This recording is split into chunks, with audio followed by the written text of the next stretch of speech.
மீன் குட்டி போடுறதுக்குன்னு ஒரு breeding box வாங்கிட்டு வந்தாங்க. அதை பற்றின வீடியோ தான் இப்போ அப்லோட் பண்ணியிருக்கோம். பாருங்கள், தொட்டியிலேயே நம்ம மீன் குட்டி போட்டுருச்சுன்னா சில நேரங்களில் குட்டியை காப்பாற்ற முடியாது. தொட்டியில் இருக்க மீனுங்களே சாப்பிட்ரும். குட்டியை தனியாக போடலான்னு மீன் எடுத்துவிட்டால் சில நேரம் மீனே இறந்துடும். ஸோ அதுக்கு தொட்டிக்குள்ளேயே இந்த மாதிரி நம்ம ப்ரீடிங் பாக்ஸ் செட் பண்ணிட்டோம் அப்படின்னா மீன் அதிலே குட்டி போட்டுரும். மீனுக்கும் அந்தளவுக்கு ஸ்ட்ரெஸ் இருக்காது. ஸோ அதுக்கு தான் இந்த பாக்ஸ் வாங்கிட்டு வந்தோம். இந்த 2 மீன் குட்டி போடுற மாதிரி இருக்குன்னு எடுத்து விட்டோம். ஆனால் கடைசி வரைக்கும் இந்த வீடியோ எடுக்கிற வரைக்கும் இந்த மீன் குட்டியே போடலை. 2 மீனுமே குட்டி போடலை. அதுக்கப்புறமா தான் அடுத்த நாள் காலையில் எழுந்திரிச்சு பார்க்கும்போது இந்த மீன் குட்டி போடும். இந்த வீடியோவில் இந்த மீன் எந்த குட்டியும் போடலை. இது ப்ரீடிங் பாக்ஸ் வாங்கிட்டு வந்திருக்கோம். அதை பற்றின வீடியோ தான் இது. பாருங்கள் எப்படி இருக்குன்னு.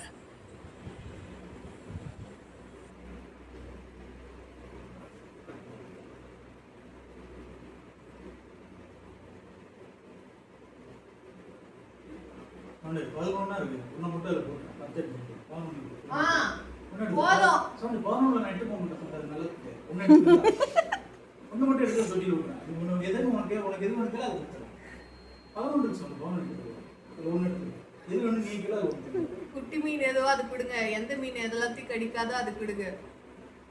ஆனா இதெல்லாம் பார்த்தாலே எனக்கு பயமா இருக்குது. பெரிய பெரிய சைஸ்ல இருக்குது எல்லாம். நீங்க வாங்கினது எல்லாமே நம்ம தொட்டியில இருக்கிற மீனை விட எல்லாம் பெருசா இருக்கு. குட்டி பர் மீனை தான் கவர் பண்றேன். ஆமாமா. ரெண்டுமே குட்டி போடல. நான் சவுண்ட் கண்டிப்பா போடுற சவுண்ட் நாளைக்குள்ள. சவுண்ட் ரைட் சைடுல இருக்கு பாத்தியா? நாளைக்குள்ள கண்டிப்பா.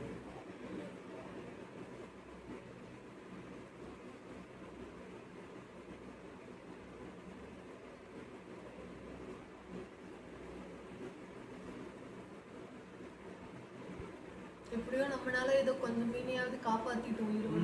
ஒரு 6 பேர் காப்பாத்திட்டோம்ல. ரெண்டுல ஏதாவது இருந்தா எனக்கு தெரிஞ்சு இதான் போட்டுருக்கோம். ஏன்னா இங்க இருந்து ஒரு குட்டியும் வரல. அப்படின்னா கண்டிப்பா அதான். கொஞ்சம் லைட் ஆஃப் பண்ணிடுவோமா? லைட் ஆஃப் பண்ணிட்டா போடுமோ? அதெல்லாம் அப்படிலாம் கிடையாது. அதுங்களுக்கு தோன்றப்பதான்.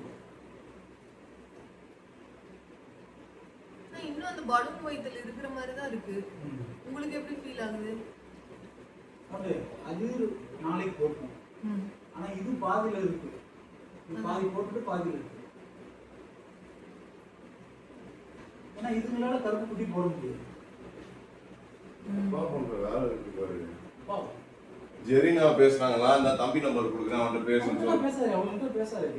நம்பர் கொடுத்து விட்டாங்க, நான் என்ன பண்றேன்? இந்த வீடியோ எடுத்துட்டு இருக்கும்போது இந்த மீன் குட்டி போடுன்னு பார்த்தா இது குட்டி போடலை. ஆனால் வெளியில் தனியாக நாங்கள் மீன் வச்சுருந்தோம் பார்த்தீங்களா, அதில் ஒரு மீன் குட்டி போட ஆரம்பிச்சிருச்சு. இதை கவனிச்சுட்டே இருக்கும்போது அங்கே குட்டி போட்டதுனால அந்த குட்டிகள் எடுக்க வேண்டியதாகிடுச்சு. ஆனால் இந்த மீன் ரெண்டும் குட்டி போடலை. வெளியில் இருந்த தனியாக ஒரு மீன் குட்டி போட்டுருச்சு. அந்த வீடியோ நெக்ஸ்ட் அப்லோட் பண்ணுறோம்.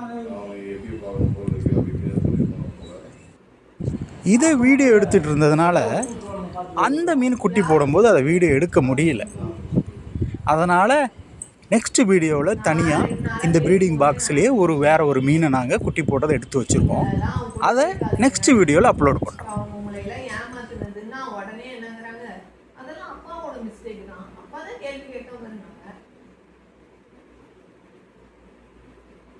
இருங்க, நாங்க குட்டி போடுறத பார்த்துட்டு இருக்கோம். போடுதா? அந்த மீன் பாரு அழகா அந்த ஆரஞ்சு பாரு எவ்வளவு அழகா அதுல உட்கார்ந்துருக்கு. இல்ல 2 பாக்ஸ்ல 2 விட்டீங்களா?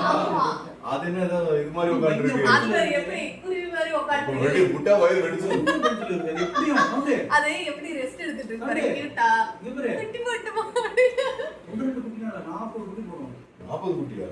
எழுதி வெச்சு. ஐயோ 40 குட்டி போடுவோம். பக்கெட் இல்ல அதுக்கு. சரி இதெல்லாம் எடுத்து கவர்ல போடுங்க இப்போ. இங்க குட்டி போடுச்சு. சௌந்தர்யா இங்க ஒரு குட்டி போடுச்சு. 2 இருக்கு. 2 குட்டி செத்து போட்டது தான். ஒன்னு ஓடிட்டு இருக்கு ஒரு குட்டி. செத்துச்சு. ஒரு குட்டி போடுச்சு. இங்க அங்க போடுவாங்க, இங்க போடுறாங்க. எது போடுறதுன்னு தெரிய மாட்டேங்குது. இப்போ ஒரு சாப்பாடு போட்டா